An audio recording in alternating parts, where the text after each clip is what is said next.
after Flags came out, 4 years after the previous Albertine, Yes. you said, I definitely don't want 4 years between albums again.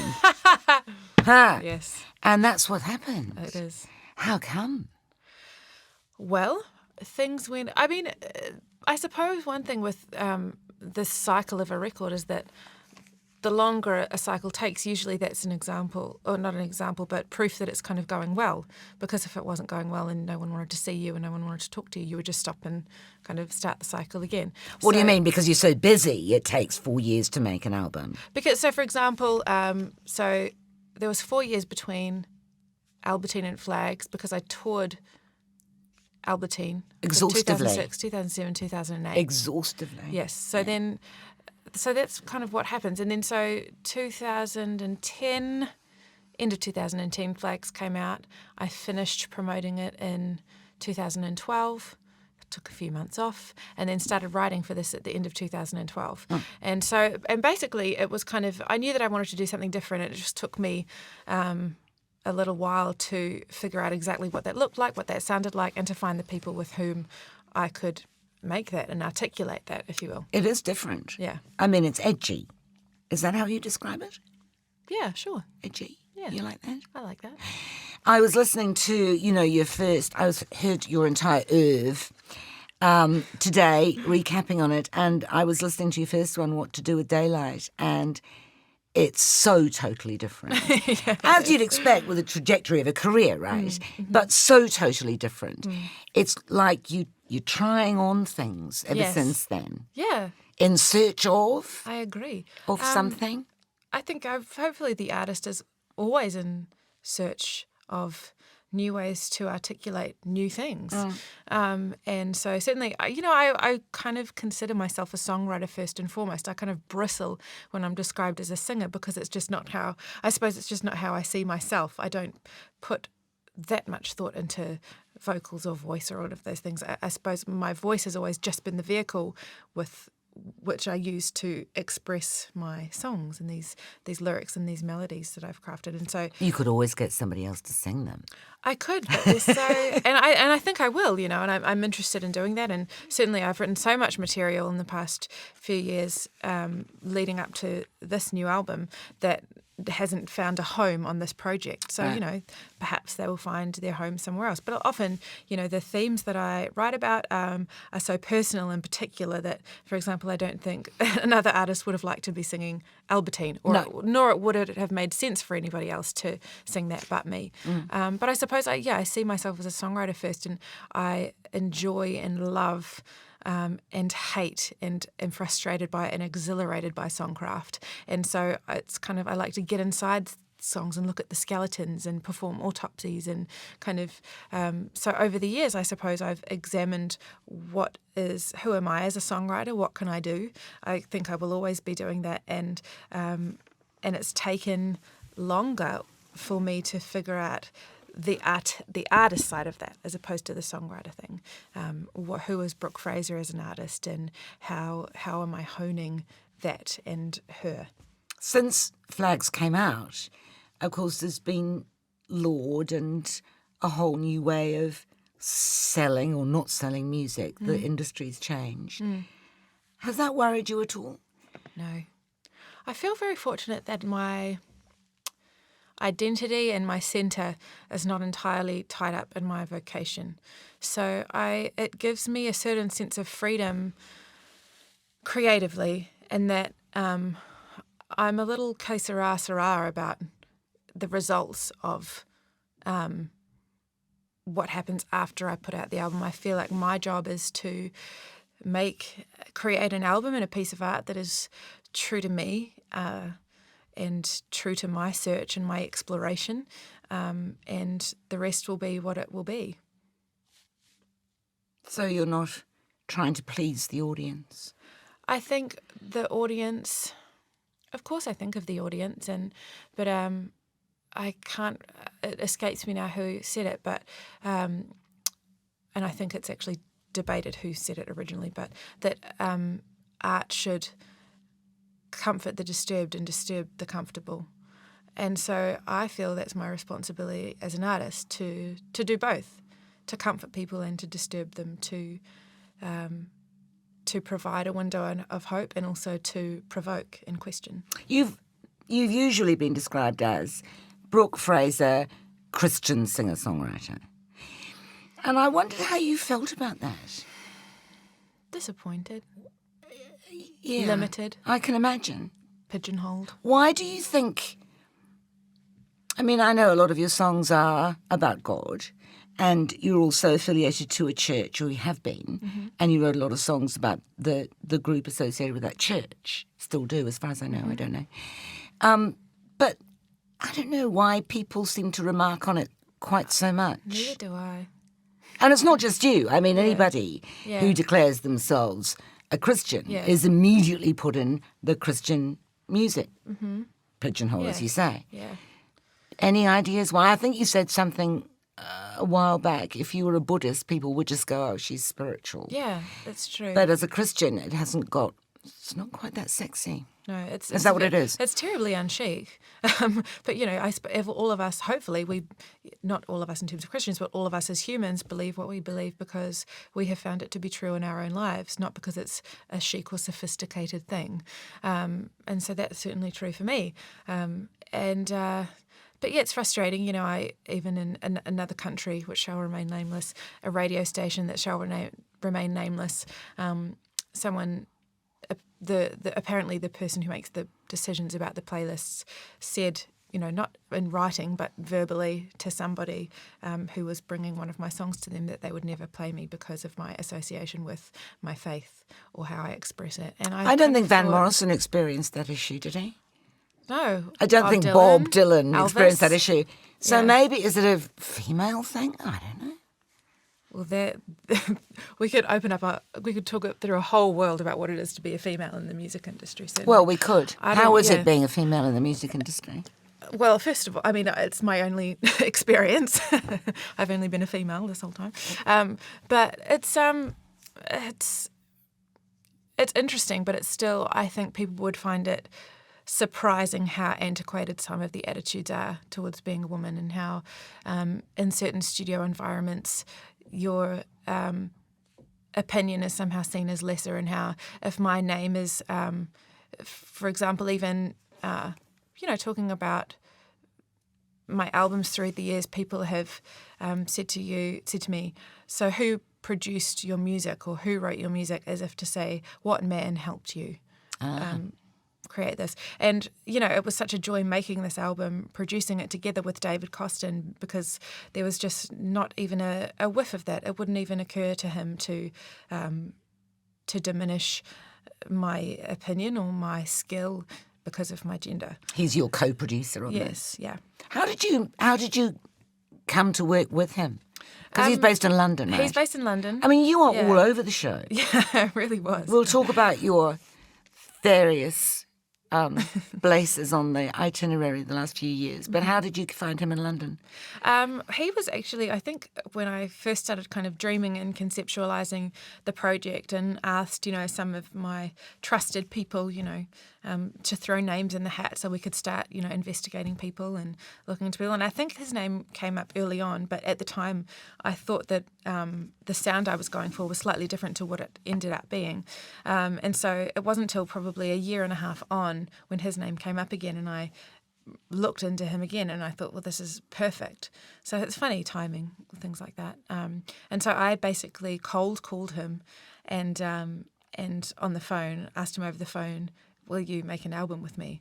And he was a bit taken aback. And he knew you? He knew me, yeah. But he kind of said, you know, well, don't you want to try a song, you know, first and see if we get along and see if it works? And I said, no, let's just do it. And I think he was so stunned that he hastily agreed. And then why were you so sure that he was the one you wanted to work with? I have these, I don't know, I have hunches about things, and so I kind of go with them, and so far that has panned out. The point's been made that Psychosocial, which is one of the tracks on Brutal Romantic, was released on social media, which is ironic given that its subject matter is how social media messes things up quite a lot. Have you experienced this issue, or is it just your observation? I think we all have. I mean, I'm sure you have. I haven't. You haven't? No. Are you on social media? No. Okay, well, that's great. Well, I don't know. I mean, it's like I haven't got time. Yeah. Are you? Yeah. Okay. I'm on social media. And it's a fascinating anthropological exercise, really. You have to be on it in your business, right? I have to be on it in my business. And to be honest, I have such mixed feelings about it that I'm not going to land one way on either side of the subject, because I think, for me, I think it's amazing that a fan in anywhere from Belarus to the Philippines could feel that they have a connection with me when I might not ever get the opportunity to play a show in their country. I might even not ever connect with them. So they have an opportunity, and I have an opportunity to give that to them, to feel a part of kind of my music community and feel that they have a connection to me. So I think that's very valid.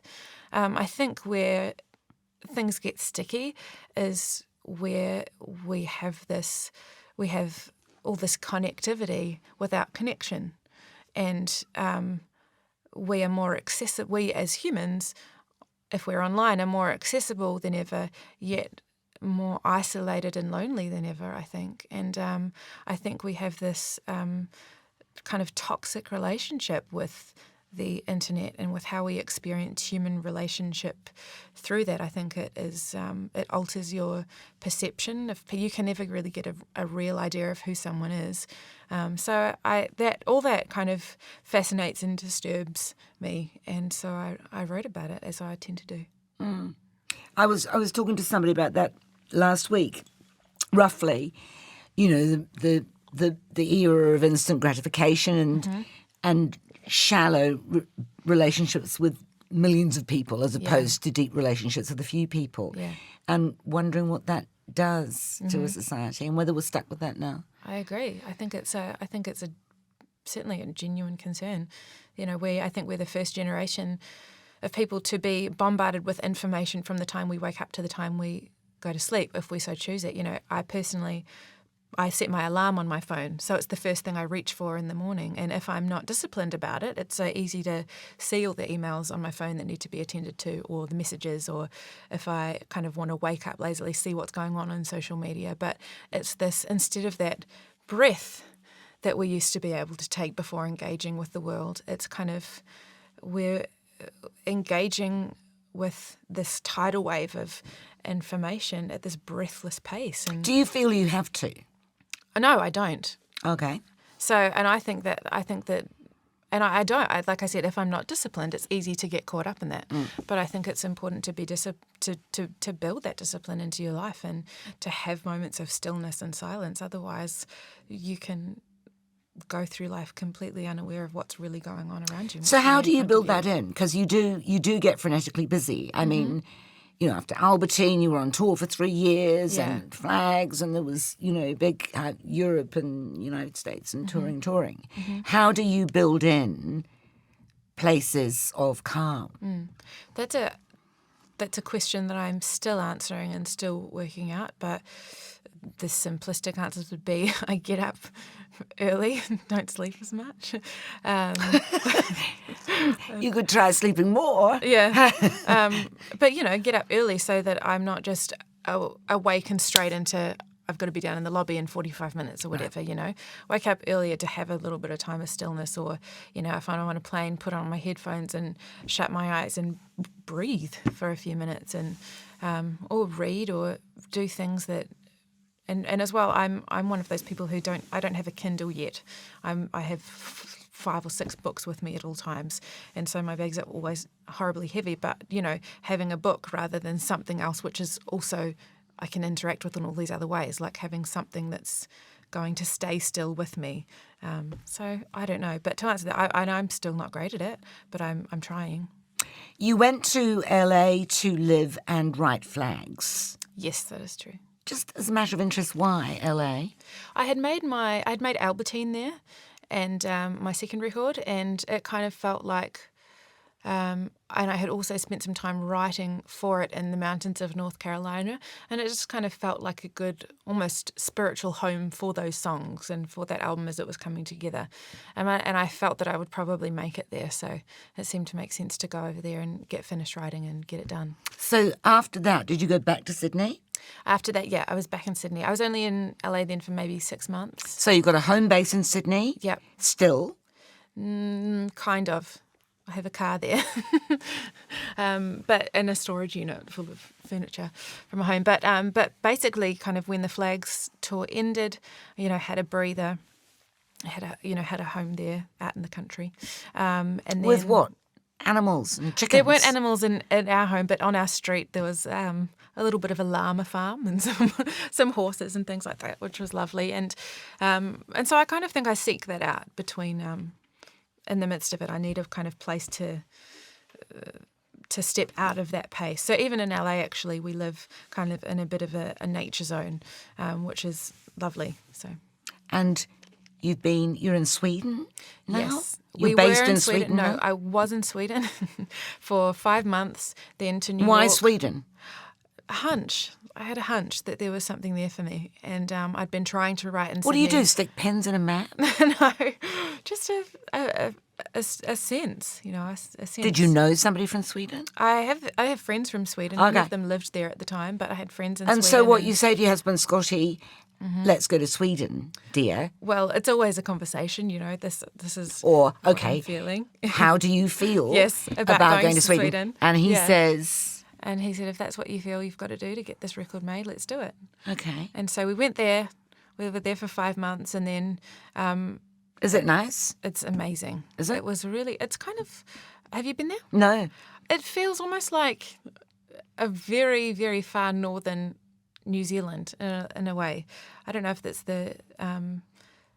That's obviously it's a small population, it's incredible, beautiful landscapes, and this kind of creative hub in a very isolated part of the world. So kind of New Zealand and Sweden were alike to me in some cool ways. Great food, great coffee, down-to-earth people who like working hard and kind of are really creative and thrive on that kind of thing. So it was beautiful and stark and everything that I think I needed it to be to kind of get some stillness in an environment of kind of creativity from which the songs could really start coming together.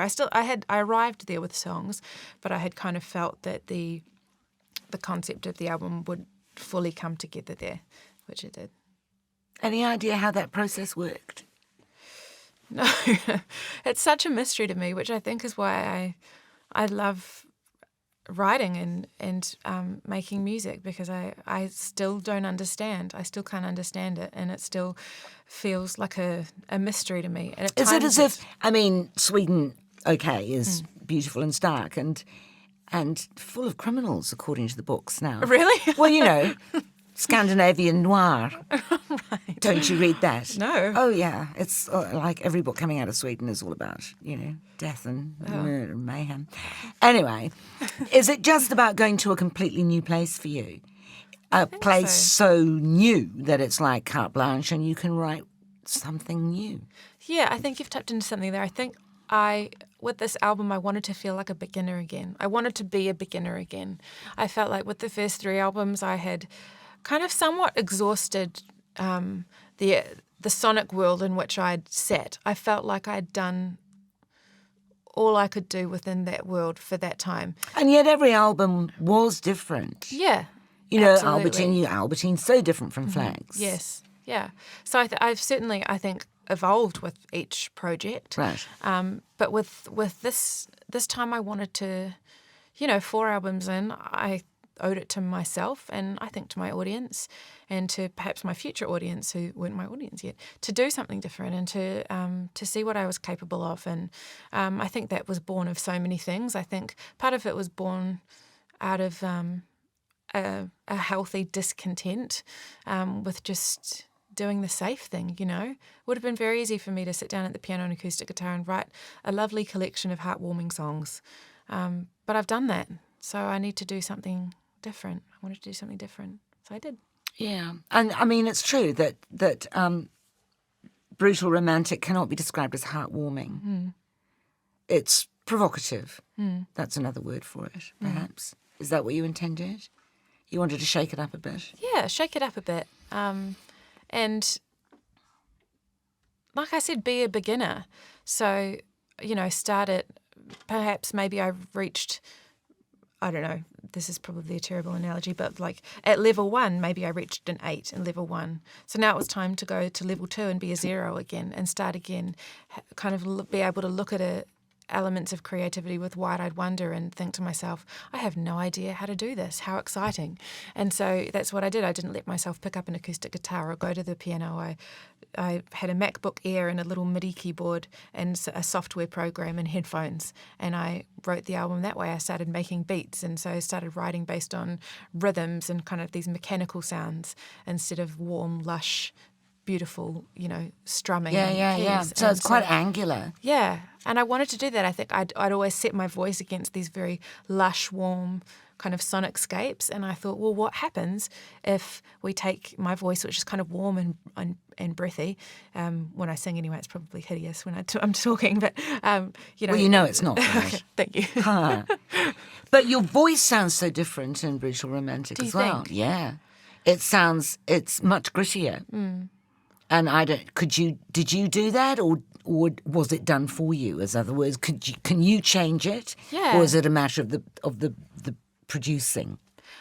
I think it's to do with the DNA of the songs. Some of it, Psychosocial sounds gritty and rough because I literally use the vocal that's on the end product is me being sick with the flu in Sweden and having an idea for the song and thinking, I can't forget that, running to the computer, pushing a click and singing it into my computer, which is why it sounds like it does. People think we've deliberately put all this crazy stuff on it, but actually I was very sick and I recorded it straight into a MacBook Air, so which is why it sounds like it does. What are you saying? And that's what I'm hearing. Yeah. On the album? On the album, yeah. Really? Yeah. How funny. So things like that, and I think, with Brutal Romance, which is my favourite song on the record personally, that was such a joy to write because I wanted to experiment with what happens if I write all the verses in the bridge completely in haiku, and set, these, haiku, 5 syllables, 7 syllables, 5 syllables, which is quite amusical because musicals, music is usually in 4s and 8s and 16s and 32s. What happens if I set these asymmetric rhythms of syllables against music? And so experimenting with and I know nothing about haiku. I'm not a poet, and so kind of You are now. and so kind of being, like I said, being a beginner again was so fun, and trying these things and finding so much joy in that and creating something new. It's been the most challenging and rewarding process of my life, really. What would you have done if you hadn't been taken over by music? I had planned to be a journalist, was what I wanted to do, what I thought I would do anyway. I love stories and words and people, and so that seemed to kind of be the logical thing, and I was always drawn to writing, and that was my thing. And how far did you get along that? I didn't. I had planned to So you signed with Sony at the age of 18. Exactly, yeah, right out of high school. So I had planned to start university, and I kind of had, again, a hunch just that I shouldn't start university and that I should just wait. And then it was within 5 months of finishing high school that I signed to Sony and started making my first album. No regrets? No regrets. Don't want to go to university at this point? Well, I still do, actually. Obviously, it can't look like it may once have done, but, or at least I don't know when it will happen, but, to do some kind of part-time study or, higher learning, because I've never had that formal structure, and I think that I would really flourish in it. And like I said before, being a beginner again, I think is healthy, and I think that you can never... I hope that that's something that I never graduate from. I want to, at every stage of life, be a beginner at something. Have you hit the big 3-0 yet? Yes, I have. Oh, okay. Is that, oh my goodness experience or what? Not really. I mean, it's just a number. But at the same time, I think, I hit 30 and I thought, if I'm going to do something awesome, I want to do it right bloody now. You know, I think you spend your 20s exploring and discovering yourself and having all these experiences in the world. And then, you know, I think I'm a bit more bolshy now than I once was. I heard you'd always been a bit bolshy. I Probably, mean, that's your probably- mum describes you as being a bolshy kid. Probably. I was a bit bossy. I mean, I've always been kind of headstrong, and I've certainly never been a pushover. But I suppose in terms of, you know, my career now and my artistry, and, you know, I looked at the public perception of me and what that was, and was frustrated by that and had to take responsibility. What, that nice Christian girl? Yeah, and it's true, you know, I am a Christian, and I hope that I'm nice to people. But, you know, that's such a two-dimensional label, and there's no nuance or depth or story or tension in that. How boring. And so I had to look at everything that had been presented to the public so far. Perhaps you could fall off the rails for a while. You know, have a secret, I don't know, habit. Go into rehab. That's always a good thing. Yeah, fake rehab. I could do that. Fake rehab. I I'm know. going into fake rehab. So after Sweden, you went to New York. Yes. Where your mother is still living? Mm-hmm. She is still there. And is that why you went there? Went to New York. Basically, my long-suffering husband, after 5 months in Sweden, I realised we need to go somewhere where we have friends and where he can. Obviously, there's there's two of us in our lives. There's me and him, and the decisions that are made for my career have huge consequences for him. And so we went to New York basically so that I could kind of, at that stage, I still thought that I would probably make the record either in Europe or in the UK. So New York was somewhere I could commute to make the record if I needed to, but we have a kind of a strong community there and family there, and so it would be a good place to be based for the duration of that. And so after New Zealand now, Yes. Where are you going? I go back to Sydney to see some friends and family for 2 nights, and then back to Los Angeles next week. And that's home at the moment. Yes, at the moment. It seems odd, you know, because you kind of eschew the glitter and phoniness of showbiz. LA seems a kind of paradoxical place for you to be. I mean, I certainly see why you say that. I think for us it was a huge part of that decision was practicality, because where I need to be in terms of for my work is I come down to Australia and New Zealand a lot. A lot of our family are still in this part of the world, and our really, really close friends. And then Europe, obviously I spend a lot of, not obviously, but I do spend a lot of time in Europe. And then America is a huge market for me as well. Most of my kind of interactions and with people based on that continent. So it made most geographical sense, and from a commuting perspective, that it's one flight to most places that I need to be. Yeah. Mind you, you left New Zealand fairly early on in the piece. Yeah. As soon as your first album came out, you shot off to Australia, didn't you? Yeah. Was that a career move? Were you driven by ambition at that point? No, another hunch. I had stepped off a plane in Sydney just on a promo trip to do some showcases and start setting up the release of what to do with that daylight there. And I just had almost a physical sense that this is where I needed to be, that I should come here. And, you know, on that trip I met the man who was to become my husband years later, and people who How are did now you my meet best him? friends. We met just so Australian at a barbecue. At a Barbie. Yeah. And? And I think is wearing, at the time I was sponsored by Puma, the athletic brand, which is very ironic considering I'm one of the most uncoordinated people of all time. But they were giving me free stuff. I was into it. I was into it. So I was wearing these Puma boxing boots that were kind of mid-calf and gold and white and black. And I mean, real boxing boots? Street versions Street, of okay. boxing boots, you know. And I thought they were so cool. And they were kind of hideous. But so I was wearing them at this barbecue, and I was the only person there that I take it Puma doesn't sponsor you anymore. No, not They so were much. hideous. Thanks to Puma for that. Appreciate that. But so I was wearing these very interesting, unique shoes, and I was the only person at the barbecue that Scotty didn't know. So he's a very friendly person. So he came up to me and said, "Those are very interesting shoes." I noted afterward, never complimented the shoes, just made kind of general observations. So he was like, "Those are very interesting shoes. I haven't seen any like that before." And I said, "Oh, they're not actually in the shops yet." And he said, "Oh, why do you have them?" And I said, "I'm sponsored by Puma." He said, "Why are you sponsored by Puma?" And then all of a sudden it dawned on me, I better make up a story really quick, because I was and still am quite awkward at talking about what I do with people I don't know, and people who don't know what I do already. And so I, quick as a flash, said, I'm actually a kickboxer, and I'm in Australia for my first international tournament," which he totally believed, hook, line and sinker. And I fed him the story about how, I'd been training and it was so exciting. This was my first international tournament. I was so excited to be here. And he, of course, figured out about a week later that I was completely full of it, came up and gave me a hard time, and then we just became good mates. Oh, bless him. There you go. And so how long after you became good mates did you get married? Oh, years. Really? 4 years. Yeah. Really? Mm-hmm. Gosh, that's a slow burn. Yeah. That's how I do things. Yeah, well, I don't know. It's not really, is it? Well, you're the sort of person some thus far in ways. the conversation that you would have a hunch and you'd be whisking off and getting married within days. I think I'm both.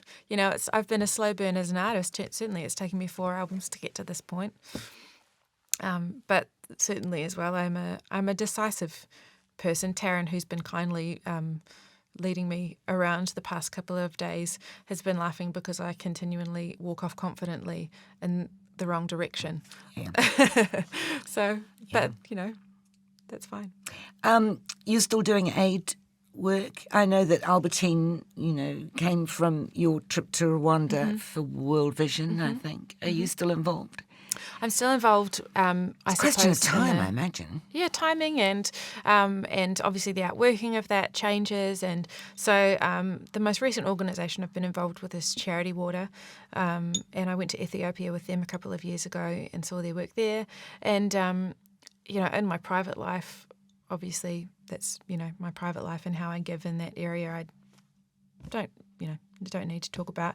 But in terms of from a public point of view, I think it was necessary. Albertine was so heavy on those themes, and I talked about them so much that I'm also aware of not fatiguing people with that message and trying to be wise about how to make sure that when I do speak about things or advocate for things, that it's going to be the most effective at the most effective time. I don't think I should bang on about it all the time so people stop listening. So I try to be kind of sensitive in terms of how I approach it and speak about it. Yeah. I was listening. I mean, I know obviously not all your songs are personal, but I was listening to a song on Flags, Ice on Her Lashes, and it talks about someone called Annie. Is that a made-up story? What's that about? Annie, so, I mean, the part about Annie, I do have a friend called Annie, but she's alive and well. Okay. But really that song was about, I've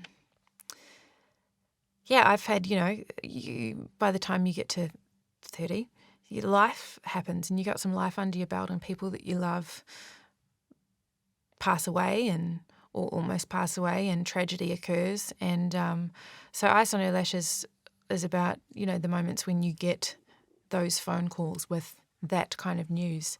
And I remember when one of those things had happened to me in 2008 and getting the phone call and having to, driving on the motorway home to pack to get on a plane to go to where the situation was happening, and driving along the motorway and being quite distraught and looking around at these other cars, and people were just, on their daily commute home, and thinking to myself, how is the world still turning when it feels like everything is crashing down right now, and how, at this moment while we're speaking, there's hundreds of thousands of other people, getting phone calls like that or hearing things like that. And the idea that that grief is kind of a circle and a cycle, and that often in life we're just somewhere on the circle from getting a piece of that news again and recovering from that news, that it kind of just keeps going. So it's a muse on that, really.